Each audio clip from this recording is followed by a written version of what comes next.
Gaurkoan Deustu aldera joan gara.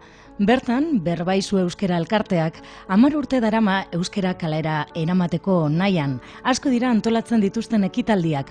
10 urte luze hauetan, Deustu aldean, euskera kalean normaltasun osoz egon daiten. It was always a dream of mine. Berbaizuaren inguruan badago mugimendu deustuko eta deustu inguruko euskaldunen aldeko mugimendu bat, eta zenbait ekitalditan, zenbait ekintzatan murgituta dago. Gehien bat dana da kultura eta aisialdia, bai gaztentzuzako, bai nagusintzako ere, badauzka adibidez bere baitan badauka musika talde, ez musika, kantu zarren berpisteko talde bat, parte hartzen duela zenbait ekintzetan, zenbait egun seinalatutan, bihar adibidez Santa eguna edo bezpera eta hori da, eta hor kalean egon gara, ezta? Hor gehien bat hori da, kalean egotea eta presente egotea hizkuntza kalean. Badakigu hemen euskaldun asko daudela, potentzialak gehiago, eta horretik pizka bat egiten dugu dinamizatzaileen papera, ezta? Gaurkoan liburu artean topatu ditugu. 8 urte dira irakurlearen txoko antolatzen dutela. Hasierakoa, baina irakurle txokoa, hori, Josebak dioen bezala, beste handik urte betera edo hasi zen. Ni uste lehenengutako Andoni gaina izan zela, pausoa noiz luzatu edo uste dut izan zela lehenengo aurkezletakoa edo lehenengo etorri zenetakoa. Eta gero hori Koldo Izagirre, Andu Lertxundi, ondik ez dugu karri, Zaizar Victoria ez dugu karri dino. Hori nahiko genuke, baina bai, etorri dira Kirmen Uribe, etorri da Arkaitzkano, orain hemen daukagu Mikel Peruarena, etorri da Paco Aristi Birritan ere, eta idazle bastante etorri dira beren liburuarekin. Solasaldira hurbiltzen direnak liburua irakurri egiten dute. Horrela, idazlea irakurlearen gana gerturatzen da. Bat, lau personen artean, lau pagos personen artean, erabaki zein egile, zein idazle, zein arlo ikutu eta ekarri ona deustura, eta horretaz aurretik programatzen da, eta gure bazkiden artean eta dauzkagun kontatuen artean zabaldu egiten dugu hori zein izango den solasaldia tratatzeko bai gaia eta bai liburua eta zein izango den. Eta gero, zabaldu egiten da pizka bat, bai zaren bidez, eta bai antxineko erara kaletik kartelak ibiltzen, jendeak ikus dezan badagoela hor talde bat eta horretaz murgildu da.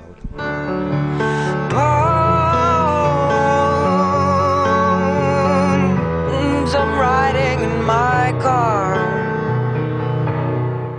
Guk hemen pentsatzen dugu datorren jendea, hori gutxienez liburu irakurrita daukala eta bere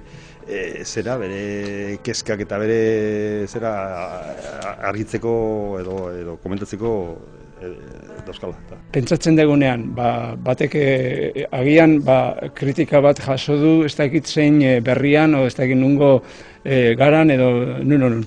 Orduan, komentatzen dugu, liburu hori interesantea izan daitekela, eta orduan berehala jartzen gara kontaktuan, erabakita zein behar dugun, zein liburu, zein autore, kontaktatzen dugu idazle elkartearekin. Idazle elkarteari deitu, tan esaten digu, hau, gure zeran dago, gure programan dago, eta nahi badaiozue deitu, telefonoa ematen digu, kontatuan jartzen gara, eta gero baietza, idazleak baietza eman ondoren, esaten dugu, azten da makinaria, kanpora begira. Atzoko irakurlearen txokoan, Mikel Peruarena idazle hernaniarra izan zen. Bere lehenengo eleberria, ez obeditu inori deiturikoa aurkeztu zuen. Duela urtebete plazaratutako novela irakurle klubetan interesa piztu du. idazlearentzat ere esperientzia interesgarria izaten da irakurlearen txokoa. Espero olakorik, alegia irakurle klubetatik deitzea, eta, bueno, ez dakit lago goz kritika edo indizkate, eta nik ez duen poesia idaztetin ator, eta poesiari ez dio inor kasu ondirik iten. Eta egia da, aurreko liburuet argitaratu eta hilabetera jazta inor batzen, eta hau ja laster urte beteko du. Eta, bueno, hendikan hor dago, bizik dago, nunbait. Ezagunak, orduan, baude batzu, ohikoagoak edo otxuagoak, gero idazleen elkarte baduka idazleak ikastetxetan programa bat, eta hor ere idazle batzuk eta otxura handia daukate, eta baina ni ez nago ez programa hortan, eta naiz ezaguna, beraz ez naute inondi deitzen. Bigarrena da, esan bigarrena da. Gaurkoa ikusiko dugu, ez dugu egin oraindik ikusiko deustu duen zenbateraino zorrotza dian. Arrasaten egon nintzen, oindala hilabete eta oso esperientzi politia izan zen. Bitizkizu, ez dakit, harreman zuzen hori jendeari zer sortu dion jaso ahal izatea eta oso aberatsa da ez. Askotan idazteakoan ez daukazu konpartitzeko aukerarik edo bai, baina gertuko jendea da, ezagunak dira, orduan iritzia ere beti subjektibo egia izatea batzutan, eta neurri hori hartzeko, eta, zuk igual garrantzirik eman gabe batzutan, edo igual ohartu gabe ikusi edo idatzi zenituen gauza, jendeak itzultzen dizkizu, eta, egin duzun horri buruz gogoetatzeko aukera politia da. I got sad news. Take off your shoes. Sit down for a while.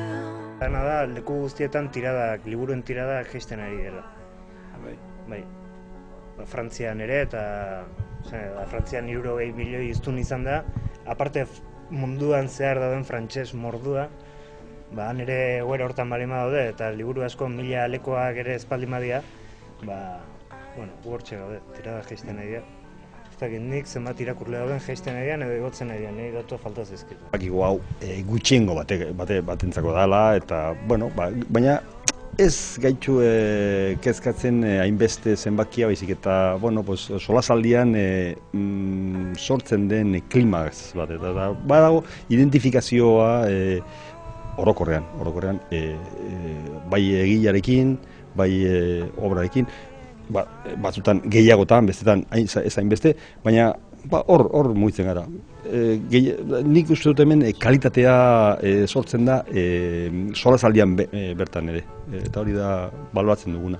Eta, pentsatzen dugula, bai izan daitekeela esportatzeko formato bat. Eta pizkanaka joaten ari da, ibiltzen ari da, eta horrek animatzen gaitu jarraitzen, eta hori da.